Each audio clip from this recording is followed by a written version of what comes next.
নিউজটোতে আপনাদেরকে স্বাগত। আমি ঠিক দেখে নিচ্ছি এই মুহূর্তের বিশেষ কিছু খবর। শাসক দলের ব্লক সভাপতি সংবর্ধনা অনুষ্ঠান মঞ্চে হাজির হয়ে এক পুলিশ অফিসারের হাততালি দেওয়া ঘিরে বিতর্ক তৈরি হল দুর্গাপুরের বুদবুদ এলাকায়। সমাজ মাধ্যমে পোস্ট করে কটাক্ষ ছুড়লেন সৌমিত্র।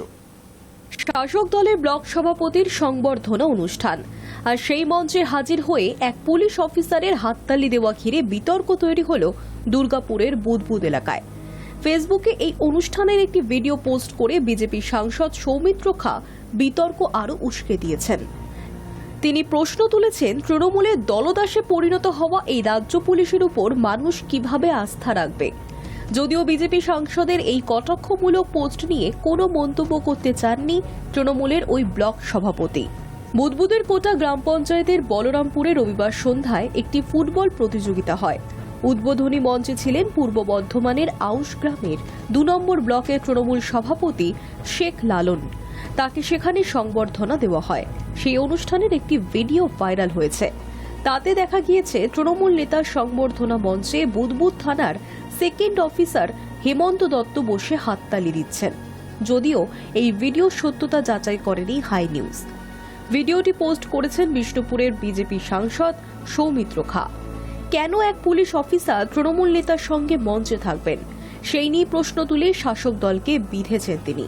ফেসবুক পোস্টে সৌমিত্র খা লিখেছেন, বাংলার মানুষ কেমন করে এমন ব্যবস্থার উপর আস্থা রাখবে যেখানে সরকার আর শাসকের আস্থা নেই। পশ্চিমবঙ্গের পুলিশের প্রতি বাংলার মানুষের কোনো আস্থা নেই, যারা তৃণমূল কংগ্রেসের নিছক রাজনৈতিক পাদদেশে পরিণত হয়েছে। তবে সৌমিত্র খার এই পোস্ট নিয়ে মাথা ঘামাতে নারাজ স্থানীয় তৃণমূল নেতৃত্ব। Hi News Network. ব্রাজিলে জি-20 সম্মেলনের ফাঁকে ইতালির প্রধানমন্ত্রী জর্জিয়া মেলোনির সঙ্গে দ্বিপাক্ষিক বৈঠকে বসেন ভারতের প্রধানমন্ত্রী নরেন্দ্র মোদী। ১৯তম জি-20 শীর্ষ সম্মেলনে যোগ দিতে বর্তমানে ব্রাজিলের রিও ডি জেনেরো শহরে রয়েছেন মোদী। ব্রাজিলে জি-20 সম্মেলনের ফাঁকে ইতালির প্রধানমন্ত্রী জর্জিয়া মেলোনির সঙ্গে দ্বিপাক্ষিক বৈঠকে বসেন ভারতের প্রধানমন্ত্রী নরেন্দ্র মোদী। ১৯তম জি-20 শীর্ষ সম্মেলনে যোগ দিতে বর্তমানে ব্রাজিলের রিও ডি জেনেরো শহরে আছেন মোদী। সেখানেই মেলোনি সহ একাধিক রাষ্ট্রনেতার সঙ্গে দ্বিপাক্ষিক বৈঠক করেন মোদী। রিপোর্ট অনুযায়ী ব্রিটিশ প্রধানমন্ত্রী কিয়ার স্টারমার এবং ফরাসি রাষ্ট্রপতি ইমানুয়েল ম্যাক্রোর সঙ্গে ইতিমধ্যেই বৈঠক করেছেন মোদী। এদিকে নরওয়ের প্রধানমন্ত্রী জোনাস গহর স্টোরের সঙ্গেও দ্বিপাক্ষিক বৈঠক করেন মোদী। এর পাশাপাশি ইন্দোনেশিয়া ও পর্তুগালের রাষ্ট্রনেতাদের সঙ্গেও বৈঠক করেছিলেন মোদী। এদিকে ইটালির প্রধানমন্ত্রীর সঙ্গে তার আলোচনা নিয়ে মোদী সোশ্যাল মিডিয়ায় লেখেন, রিও ডি জেনেরোতে জি-20 শীর্ষ সম্মেলনের ফাঁকে প্রধানমন্ত্রী জর্জিয়া মেলোনির সঙ্গে মিলিত হতে পেরে আমি আনন্দিত। জর্জিয়া মেলোনির সঙ্গে প্রতিরক্ষা, নিরাপত্তা, বাণিজ্য ও প্রযুক্তি ক্ষেত্রে সম্পর্ক জোরদার করার বিষয়ে আলোচনা হয়েছে। সংস্কৃতি, শিক্ষা, এই জাতীয় অন্যান্য ক্ষেত্রে সহযোগিতা বাড়ানোর উপায়গুলি নিয়েও আলোচনা করেছে আমরা। এই পৃথিবীকে আরও উন্নত গ্রহে পরিণত করে তুলতে ভারত ইটালি মৈত্রী বড় অবদান রাখতে পারে। এদিকে বিদেশ মন্ত্রকের মুখপাত্র Randhir Jaiswal social media platform এক্সে জানিয়েছেন, ইন্দোনেশিয়ার রাষ্ট্রপতি প্রাবো সুবিয়ান্তে ভারত ইন্দোনেশিয়া বিস্তৃত কৌশলগত অংশীদারিত্ব প্রসারিত করার আশ্বাস দিয়েছেন প্রধানমন্ত্রী। এদিকে মহাকাশ ও শক্তি ক্ষেত্রে ঘনিষ্ঠভাবে কাজ করার বিষয়ে প্রধানমন্ত্রী নরেন্দ্র মোদী এবং ফরাসি রাষ্ট্রপতি ম্যাক্রোর মধ্যে আলোচনা হয় বলেই জানিয়েছে বিদেশ মন্ত্রক। এছাড়া এআই নিয়ে দুই দেশের একসঙ্গে কাজ করা নিয়েও কথা হয় মোদী ম্যাক্রোর। এদিকে এবছর প্যারিসে অলিম্পিক এবং প্যারালিম্পিকের সফল আয়োজনের জন্য ফ্রান্সের প্রেসিডেন্টের প্রশংসা করেন প্রধানমন্ত্রী। এক পোস্টে মোদী বলেন, আমার বন্ধু প্রেসিডেন্ট ইমানুয়েল ম্যাক্রোর সঙ্গে দেখা করা সব সময় আনন্দের বিষয়। মহাকাশ, শক্তি, আর্টিফিশিয়াল ইন্টেলিজেন্স, এই জাতীয় অনন্য ক্ষেত্রে ভারত ও ফ্রান্স কিভাবে আরও ঘনিষ্ঠভাবে কাজ চালিয়ে যেতে পারে তা নিয়ে আলোচনা হয়েছে আমাদের। দুই দেশের মানুষের মধ্যে যোগাযোগ বাড়াতে আমাদের দুটি দেশ নিবিড়ভাবে কাজ করবে। এদিকে মোদীর সঙ্গে ব্রিটিশ প্রধানমন্ত্রীর দ্বিপাক্ষিক বৈঠকের পর স্টারমারকে উদ্ধৃত করে ডাউনিং স্ট্রিটের এক বিবৃতিতে বলা হয়, ভারতের সঙ্গে একটি নতুন বাণিজ্য চুক্তি ব্রিটেনের কর্মসংস্থান বৃদ্ধি করবে এবং দেশকে সমৃদ্ধ করতে সহায়তা করবে। এতে আমাদের দেশ প্রবৃদ্ধি ও সুযোগ সরবরাহের লক্ষ্যে এক ধাপ এগিয়ে যাবে। Hi News Network. দিল্লির দূষণ চিন্তা বাড়িয়েছে কেন্দ্রীয় সরকারের। উদ্বেগের আওতায় রয়েছে সারা দেশের পরিবেশ। উদ্বিগ্ন কেন্দ্রীয় স্বাস্থ্য মন্ত্রক সমস্ত রাজ্য তথা কেন্দ্রশাসিত অঞ্চলে মুখ্য সচিবদের দিয়েছে চিঠি। দুশ্চিন্তা বাড়াচ্ছে দিল্লির দূষণ। ৫০০ ছুঁয়ে ফেলল দিল্লির বায়ু দূষণের সূচক। রাজধানী দিল্লির অপর্যাপ্ত দূষণ চিন্তা বাড়িয়েছে কেন্দ্রীয় সরকারের, কিন্তু উদ্বেগের আওতায় রয়েছে সারা দেশের পরিবেশ। সদ্য সমাপ্ত উৎসবের মরশুমে গোটা দেশ জুড়ে বায়ু দূষণের মাত্রা বৃদ্ধি পেয়েছে। উদ্বিগ্ন কেন্দ্রীয় স্বাস্থ্য মন্ত্রক সমস্ত রাজ্য তথা কেন্দ্রশাসিত অঞ্চলের মুখ্য সচিবদের চিঠি দিয়েছে। ওই চিঠিতে দূষণ নিয়ন্ত্রণের পাশাপাশি রাজ্য এবং কেন্দ্রশাসিত অঞ্চলের সাধারণ স্বাস্থ্য ব্যবস্থাকেও উন্নত করতে বলা হয়েছে। দূষণজনিত সমস্ত রোগের মোকাবিলা করার জন্য রাজ্য সরকারগুলিকে সব ব্যবস্থা রাখতে বলেছে কেন্দ্র। ওই মর্মে চিঠি এসে পৌঁছেছে নবান্নেও। সোমবার রাতে কেন্দ্রীয় স্বাস্থ্য মন্ত্রকের তরফে চিঠিটি পাঠিয়েছেন সচিব পুণ্য সলিলা শ্রীবাস্তব। চিঠিতে তিনি লিখেছেন, গত কয়েক বছরে দেশের বায়ু দূষণের মাত্রা বৃদ্ধি পাওয়ায় স্বাস্থ্য সংক্রান্ত সমস্যা বেড়ে গিয়েছে। বস্তুত শীতের মরশুমে বায়ু দূষণ যে আরও বড় আকার নিতে পারে সেই বিষয়েও আগাম সতর্কবার্তা দেওয়া হয়েছে কেন্দ্রীয় সরকারের চিঠিতে। দূষণ সংক্রান্ত বিষয় নিয়ে গত 19 অক্টোবরও একটি চিঠি রাজ্যের মুখ্য সচিবদের পাঠিয়েছিল কেন্দ্রীয় স্বাস্থ্য মন্ত্রক। সেই চিঠিতে বলা বেশ কিছু পদক্ষেপকে এই চিঠিতেও বলা হয়েছে অনুসরণ করতে। স্বাস্থ্য ব্যবস্থাকে পরিবেশ দূষণ সংক্রান্ত রোগের মোকাবিলার উপযোগী করে তোলার পাশাপাশি স্থানীয় ভাষায় জনসচেতনতামূলক কর্মসূচিও নিতে বলেছেন কেন্দ্রীয় স্বাস্থ্য মন্ত্রকের সচিব। কারণ বায়ু দূষণ থেকে যেসব রোগের প্রকোপ হয় তাতে সবথেকে বেশি ক্ষতি হয় শিশু, গর্ভবতী মহিলা এবং প্রবীণদের। তাই বায়ু দূষণ রোধ সহ সেই সব রোগে আক্রান্ত হলে কি করণীয় তাও রাজ্য স্বাস্থ্য দপ্তরগুলিকে সাধারণ মানুষের মধ্যে প্রচার করতে নির্দেশ দেওয়া হয়েছে। শহর বা শহরতলি নয়, আগামী দিনে যে এই দূষণের প্রকোপ রাজ্যের গ্রামীণ অঞ্চলগুলিতেও থাবা বসাবে সেই আশঙ্কাও প্রকাশ করা হয়েছে ওই চিঠিতে। তাই national programme on climate change and human হেলথের অধীনে শহরতলি এবং জেলার গ্রামীণ এলাকাগুলিতে অ্যাকশন প্ল্যান তৈরি করতে বলা হয়েছে। দিল্লিতে দূষণের মাত্রা যেভাবে ছড়িয়েছে তাতে উদ্বিগ্ন কেন্দ্র দেশের অন্যান্য প্রান্তে দূষণ রোধ করতে বিভিন্ন রাজ্যের সরকারকে এখন থেকেই প্রস্তুতি শুরু করে দিতে বলেছে। চিঠির সারমর্ম তেমনই বলে মনে করছেন নবান্নের আধিকারিকেরা। প্রসঙ্গত, কলকাতা তথা পশ্চিমবঙ্গে শারদ উৎসব থেকে শুরু উৎসবের মরশুম। বায়ু দূষণের মাত্রাও ছাড়িয়েছে। কলকাতা পৌরসভা শব্দবাজি ফাটানোকেই দূষণ বৃদ্ধির কারণ হিসেবে চিহ্নিত করেছে। সম্প্রতি কলকাতায় দূষণ বৃদ্ধি নিয়ে প্রশ্নের মুখে পড়ে মেয়র ফিরহাদ হাকিম স্বীকারও করে নিয়েছেন যে অক্টোবর মাসে শহরে বায়ু দূষণের মাত্রা বৃদ্ধি পেয়েছিল। ময়দান লাগোয়া রেড রোড সহ বড় রাস্তাগুলিতে সকালে জল ছড়ানোর কাজও শুরু করেছে কলকাতা পৌরসভা। কিন্তু তারপরেও কেন্দ্রের চিঠি নিয়ে নড়েচড়ে বসেছে নবান্ন। High News network. দিল্লিতে বাতাসের গুণগত মান খারাপ পর্যায়ে পৌঁছেছে। তবে এই তালিকায় শুধু দিল্লি নেই, পশ্চিমবঙ্গের দুই শহর কলকাতা এবং হাওড়াও দূষণ নিয়ে নতুন তথ্য উঠে এসেছে কেন্দ্রীয় দূষণ নিয়ন্ত্রণ বোর্ডের পরিসংখ্যানে। এবং তাছাড়াও আমরা এক নজরে দেখে নেব বিশ্বের কোন কোন শহর এই দূষণের তালিকায় প্রথম 10-এ স্থান পেল। বাতাসের বিষ থেকে আপনি কি সুরক্ষিত? আপনার শহরেই বা দূষণের হাল হকিকত কিরকম? দিল্লির দূষণ দাপট নিয়ে দেশজোড়া আলোচনার মধ্যেই পশ্চিমবঙ্গের দুই শহর কলকাতা এবং হাওড়ার দূষণ নিয়ে কি তথ্য উঠে এলো কেন্দ্রীয় দূষণ নিয়ন্ত্রক বোর্ডের পরিসংখ্যানে। বাতাসের গুণগত মানের সূচক হলো AQI।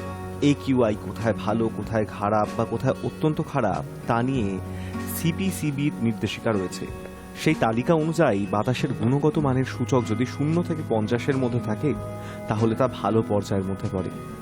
51 থেকে 100 সন্তোষজনক, 101 থেকে 200 সামান্য খারাপ, 201 থেকে 300 খারাপ, 301 থেকে 400 খুব খারাপ, 401 থেকে 500 অতি ভয়ানক। দিল্লির দূষণ উদ্বেগ বাড়িয়েছে কেন্দ্র সরকারের। বাকি রাজ্য এবং কেন্দ্রশাসিত অঞ্চলগুলির দূষণ পরিস্থিতি কেমন, কি ব্যবস্থা নেওয়া হচ্ছে তা নিয়ে ইতিমধ্যেই মুখ্য সচিবদের কাছে চিঠি পাঠানো হয়েছে। চিঠি পেয়েছে নবান্ন। দূষণের নিরিখে এই পরিস্থিতিতে পশ্চিমবঙ্গের দুই শহরের ছবিটা ঠিক কেমন? উদ্বেগজনক জায়গায় পৌঁছেছে নাকি বাতাসের গুণগত মান ঠিক আছে? CPCBর পরিসংখ্যান কি বলছে? দিল্লিতে দূষণ তো আছেই, দোসর হচ্ছে ঘন ধোঁয়াশা, ফলে দৃশ্যমানতা নামছে।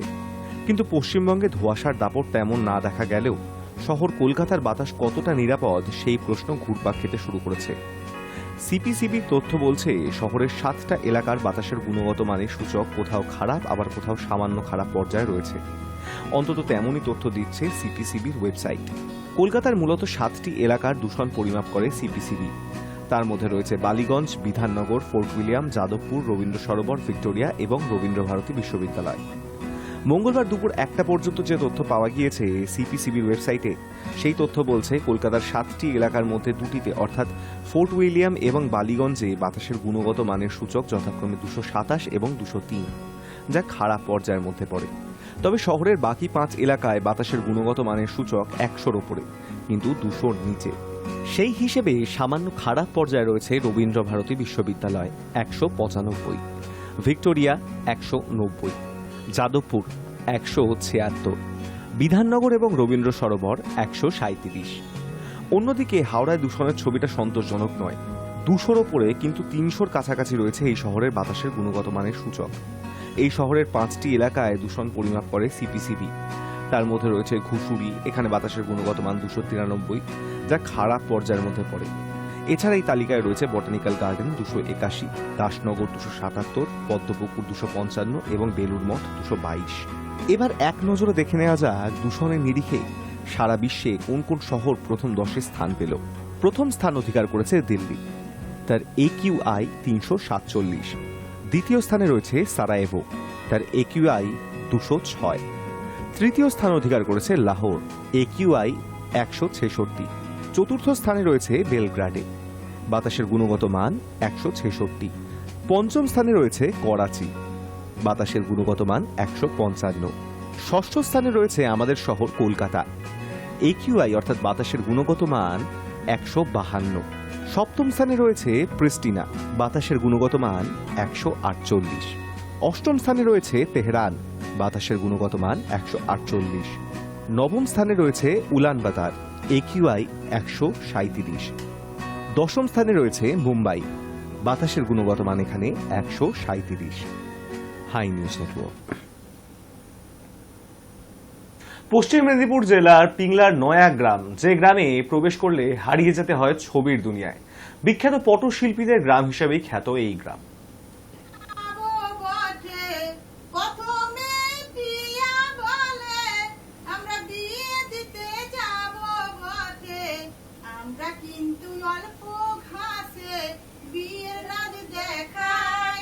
পিংলার নয়া গ্রাম, এই গ্রামে প্রবেশ করলে নিমেষে হারিয়ে যাবেন ছবির জগতে।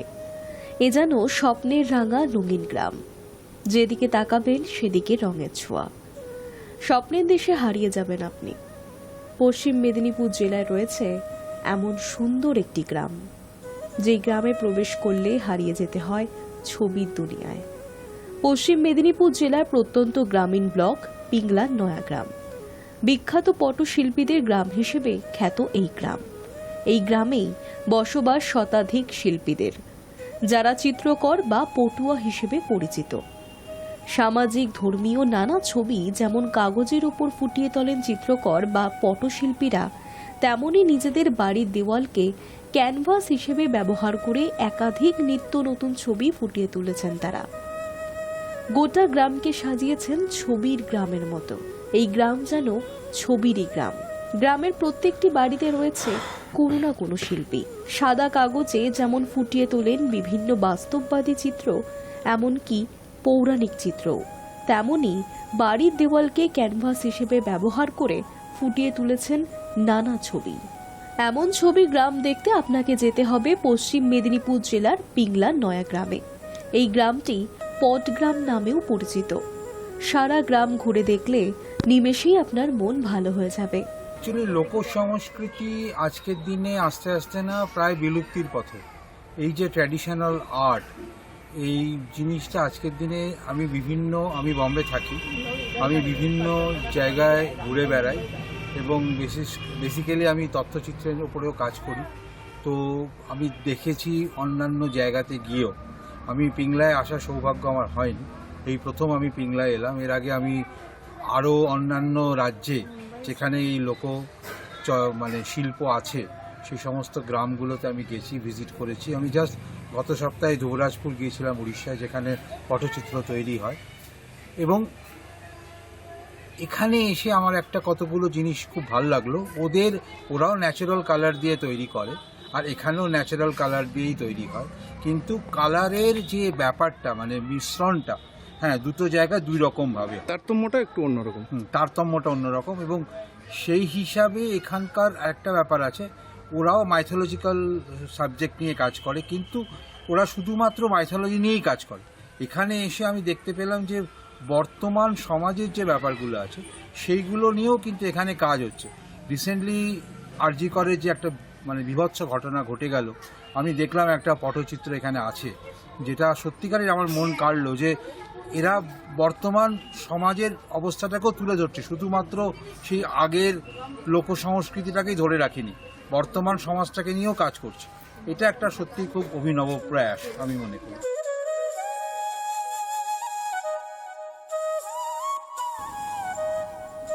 এছাড়াও শিল্পীদের হাতে আঁকা ছবি আপনি স্বচক্ষেও দেখতে পাবেন। তাদের হাতে আঁকা পথ বিশ্বক্ষেত্রে সমাদৃত। দেশের পাশাপাশি বিদেশেও গিয়েছে পিংলা নয়াগ্রামের পটশিল্পীদের হাতে আঁকা একাধিক চিত্র। ধীরে ধীরে সুখ্যাতি বেড়েছে গ্রামের। প্রত্যেক দিন বহু পর্যটকদের আনাগোনা থাকে এই গ্রামে।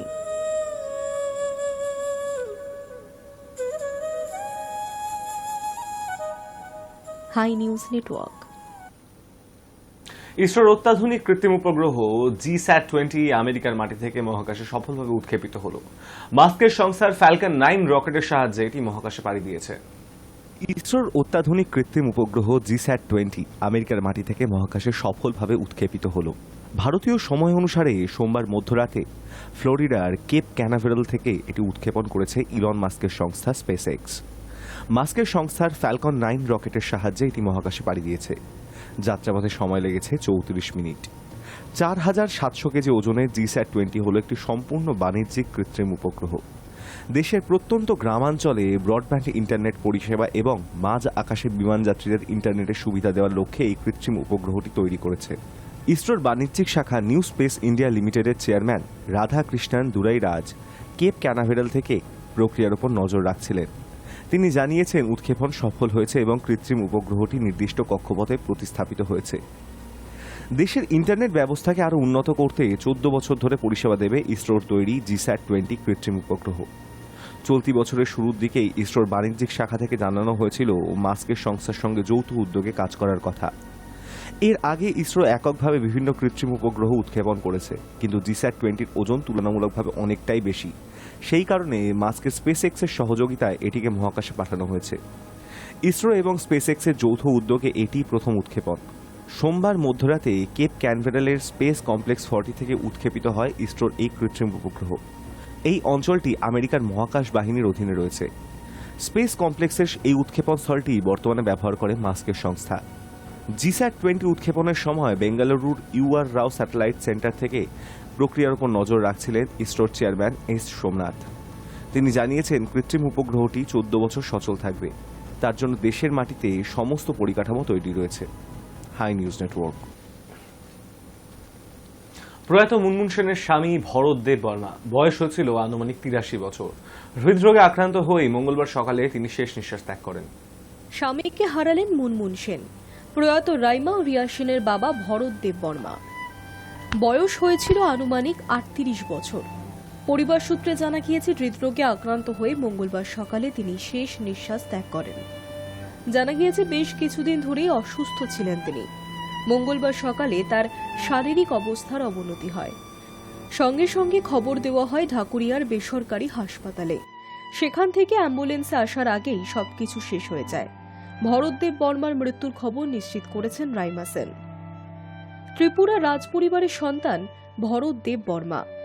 1978 সালে মুনমুন সেনের সঙ্গে তার বিয়ে হয়। সুচিত্রা সেন নিজে দাঁড়িয়ে বিয়ে দেন ভরত ও মুনমুনের। 1 বছরের মাথাতেই রাইমা সেনের জন্ম। তার বছর 2 পর মুনমুন ভরতের জীবনে আসে রিয়া। বিয়ে ও 2 সন্তানের জন্মের পর মুনমুন নিজের অভিনয় সফর শুরু করেন। স্বামীর অনুমতিতেই অভিনয়ে আসেন মুনমুন। হিন্দির পাশাপাশি বাংলা সিনেমাতেও চুটিয়ে অভিনয় করেছেন সুচিত্রা কন্যা। 2014 সালে মুনমুন সেনের রাজনৈতিক কেরিয়ারের সূত্রপাত। অভিনয় হোক বা রাজনৈতিক কেরিয়ার, বরাবর স্ত্রীর পাশে থেকেছেন ভরত দেব বর্মা। এভাবেই একসঙ্গে 46 বছর কাটিয়ে দিয়েছেন তারা। বিবাহিত জীবনে কখনো কোনো অশান্তির আঁচ পড়তে দেননি। গত 28শে সেপ্টেম্বর ছিল ভরত দেব বর্মার জন্মদিন। বাবার একাধিক ছবি সোশ্যাল মিডিয়ায় শেয়ার করে রাইমা সেন লিখেছিলেন, শুভ জন্মদিন বাবা, তুমি আমার সমস্ত স্বপ্ন সত্যি করে তুলেছ। এখনো এত ফুরফুরে মনের মানুষ ও ভালোবাসায় পূর্ণ বাবা হয়ে থাকার জন্য থ্যাংক ইউ ড্যাড। বাবাকে অরিজিনাল রকস্টারের খেতাবও দিয়েছিলেন রাইমা, যাকে আজ তিনি হারালেন। Hi News Network. সম্প্রতি মুক্তি পেয়েছে দ্য সাবরমতি রিপোর্ট। গোধরা কাণ্ডের প্রেক্ষাপটে তৈরি এই ছবির প্রশংসা এসেছে খোদ প্রধানমন্ত্রী নরেন্দ্র মোদীর তরফ থেকে। এবার বিক্রাত মাসে অভিনীত এই ছবির ভূয়সী প্রশংসা করলেন স্বরাষ্ট্রমন্ত্রী অমিত শাহ। সম্প্রতি মুক্তি পেয়েছে দ্য সাবরমতি রিপোর্ট। গোধরা কাণ্ডের প্রেক্ষাপটে তৈরি এই ছবির প্রশংসা এসেছে খোদ প্রধানমন্ত্রী নরেন্দ্র মোদীর তরফ থেকে। এবার বিক্রান্ত মাসে অভিনীত ছবির ভূয়সী প্রশংসা করলেন স্বরাষ্ট্রমন্ত্রী অমিত শাহ। প্রধানমন্ত্রী ও স্বরাষ্ট্রমন্ত্রীর দাবি, এই ছবি সত্যতার সঙ্গেই তৈরি হয়েছে, কোনো আপোষ না করে তথ্যের উপর নির্ভর করেই এই ছবির নির্মাণ। অমিত শাহ এই ছবি নিয়ে সমাজ মাধ্যমে লিখেছেন, শত চেষ্টা করলেও সত্যকে কখনো অন্ধকারে চাপা দিয়ে রাখা যায় না। দ্য সাবরমতি রিপোর্ট একটা তৈরি হওয়া ধারণাকে ভেঙেছে সাহসের সঙ্গে। বহু সত্য প্রকাশ্যে আনা হয়েছে এই ছবির মাধ্যমে। এই পোস্ট দেখে তড়িঘড়ি প্রতিক্রিয়া জানান ছবির প্রযোজক একতা কাপুর। তিনি লেখেন, এত উৎসাহের জন্য অন্তর থেকে অসংখ্য ধন্যবাদ। এই ছবি নিয়ে মোদি লিখেছিলেন, সত্যি খুব ভালো লাগছে যে অবশেষে সত্য প্রকাশ্যে আসছে। সাধারণ মানুষ যাতে সত্যিটা জানতে পারে সেইভাবেই ছবিটা তুলে ধরা হয়েছে। ঘটনার ভুল ব্যাখ্যা একটা নির্দিষ্ট সময় পর্যন্তই সীমিত থাকতে পারে, কিন্তু অবশেষে সত্য প্রকাশ্যে আসে। এই ছবিতে কাজ করার পর প্রশ্ন ওঠে, বিক্রান্ত মাসে কি ক্রমশ পদ্ম শিবিরের দিকেই ঝুঁকছেন? একসময় বেশ কিছু ক্ষেত্রে বিজেপির বিরোধিতা করেছেন তিনি। এই প্রশ্নের উত্তরে এক সাক্ষাৎকারে অভিনেতা বলেন, মানুষ বদলায়। 10 বছর আগে আমি যেমন ছিলাম আজ তেমন নেই। আশা করছি আজ থেকে 10 বছর পরেও আমার মধ্যে পরিবর্তন আসবে। গত কয়েক বছরে বিভিন্ন বিষয়ে আমার দৃষ্টিভঙ্গিতে বদল এসেছে, কিন্তু আমি এখনো উদারপন্থী মানুষই আছি। বিক্রান্ত ছাড়া এই ছবিতে অভিনয় করেছেন রাশি খান্না ও Ridhi Dogra. High News Network. News Today এখন এই পর্যন্তই। দেখতে থাকুন হাই নিউজ, নির্ভীক, নিরপেক্ষ।